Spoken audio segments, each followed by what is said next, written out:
Arkasidan tayoqda otdim.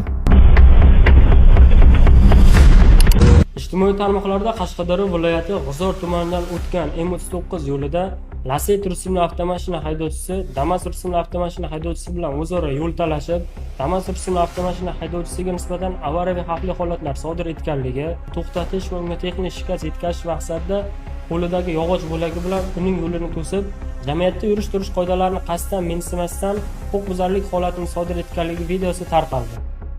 Mazkur holat yuzasidan qanday izoh berasiz? G'uzor tumani M39 yo'lining yo'lida Damas avtomobili yo'l so'radim. Yo'l bermaganligi sababli uning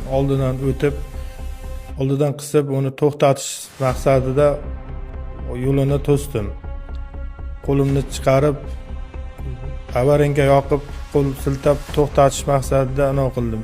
To'xtamay o'tib ketganligi sababli uzoqroqqa borib, mashinadan tushib, qo'limga bir tayoq bilan qilib yo'lini to'sib to'xtatmoqchi bo'ldim. O'shanda to'xtamay o'tib ketdi. Keyin Damas'ning arkasidan tayoqda otdim. Bo'lgan holat shulardan iborat. Bu holatni boshqa shofyorlarga ham bunday qilmaslikni tavsiya beraman. Qilgan ishimdan afsusdaman. Mazkur holat yuzasidan G'uzor tuman ichki ishlar bo'limi tomonidan haydovchining sodir etgan xatti-harakatlari yuzasidan qonuniy baho berish maqsadida to'plangan hujjatlar jinoyat ishlari bo'yicha G'uzor tuman sudiga yuborilish choralari ko'rilmoqda.